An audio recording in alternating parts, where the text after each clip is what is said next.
इस फिनोमेनन को हम बोलते हैं DNA polymorphism and form the, और इसी जब इन्हीं सैटेलाइट डीएनए सीक्वेंसेस में इंसान आपस में डिफरेंट होते हैं, डिफरेंट होने की वजह जो है यही इस टेक्निक की बेस बन जाती है डीएनए फिंगरप्रिंटिंग।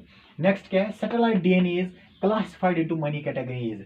ये सैटेलाइट डीएनए को अब बहुत सारी क्लासेस में डिवाइड किया गया है। ये जो छोटे छोटे डीएनए पीसेस हैं जो प्रोटीन को कोड नहीं करते हैं, जिनको आप सैटेलाइट डीएनए बोलते हैं, इनको बहुत सारे क्लासिफिकेशंस या बहुत सारे जो है फ्रैगमेंट्स में तकसीम किया गया है। किस बुनियाद पे? On the basis of base composition, कि इनकी बेस क्या है। कभी क्या है, कभी एटी रिच रीजन है, adenine and thymine rich region, कभी होता है जीसी रिच रीजन।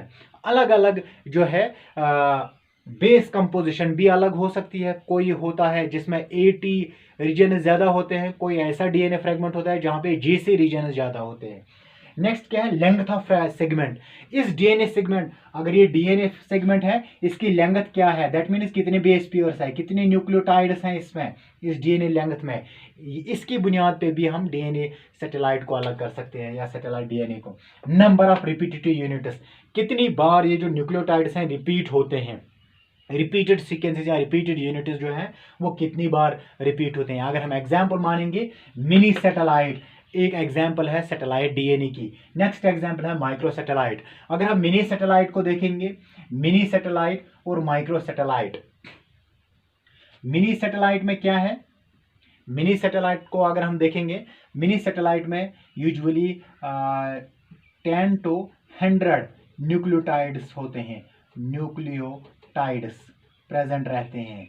ये 10 to 100 न्यूक्लियोटाइड्स रहते हैं। इनको हम बोलते हैं VNTRs, variable number of tandem repeats, variable number of tandem repeats, variable number of tandem repeats. ये मिनी सैटेलाइट के जो कुछ हिस्से रहते हैं वो अप्रॉक्सीमेटली, या मिनी सैटेलाइट जो रहता है वो 10 to 100 nucleotide base pairs long होता है। तो इनको of variable number of tandem repeat, that means इनमें जो है सीक्वेंसेस रिपीट रहते हैं। नेक्स्ट इज माइक्रो सैटेलाइट को अगर हम देखेंगे, माइक्रो सैटेलाइट में क्या होता है, 2 to 9 जो है न्यूक्लियोटाइड्स लॉन्ग रहता है। इनको हम बोलते हैं STR, short number of tandem repeats. SNTRs भी लिख सकते हैं इनको, शॉर्ट टेंडम रिपीट्स भी बोल सकते हैं या short number of tandem repeats भी बोल सकते हैं। तो ये length on the base of length, that means इसकी लेंथ 10 to 100 न्यूक्लियोटाइड्स हैं मिनी की, और माइक्रो की है 2 to 9 जो है न्यूक्लियोटाइड्स। नेक्स्ट पॉइंट क्या है, an inheritable mutation is occur in a population at high frequency is referred as DNA polymorphism।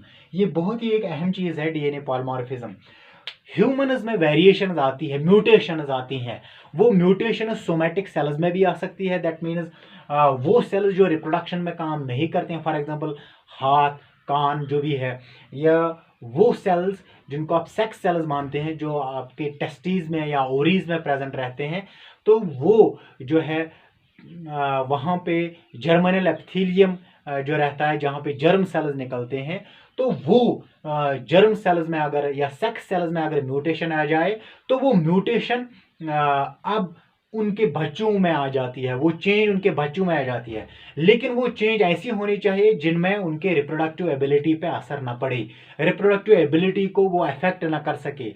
तो जब वो चेंजेस आ जाती हैं और फिर वो चेंजेस या म्यूटेशन उनके ऑफस्प्रिंग्स उनके बच्चों तक पहुंच जाती है, फिर वो रिप्रोडक्शन करके उनके बच्चों तक पहुंच जाती है उनके, ये इसी तरह ये पॉपुलेशन में चलती रहती है।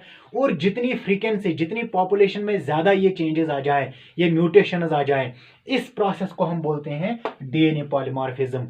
जो वेरिएशन इन्हीं पॉपुलेशंस में आ जाए due to these mutations.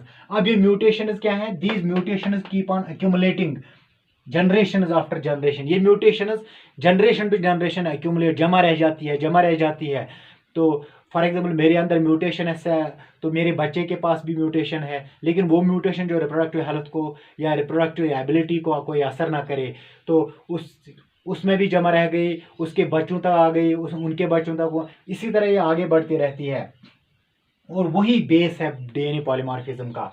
Next point क्या है? The polymorphism can be of single nucleotide chain to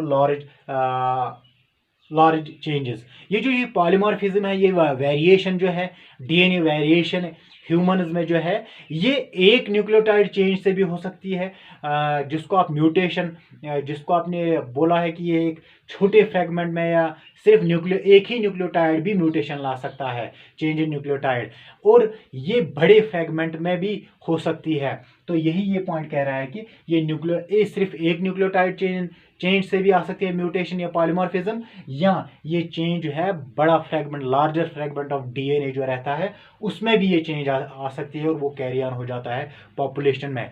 और इसी वेरिएशन की और इसी जो है म्यूटेशन की वजह से पॉपुलेशन में ये वेरिएशन क्रिएट होते हैं, जिसको हम डीएनए पॉलीमॉर्फिज्म बोलते हैं। तो नेक्स्ट क्या है इसके बाद?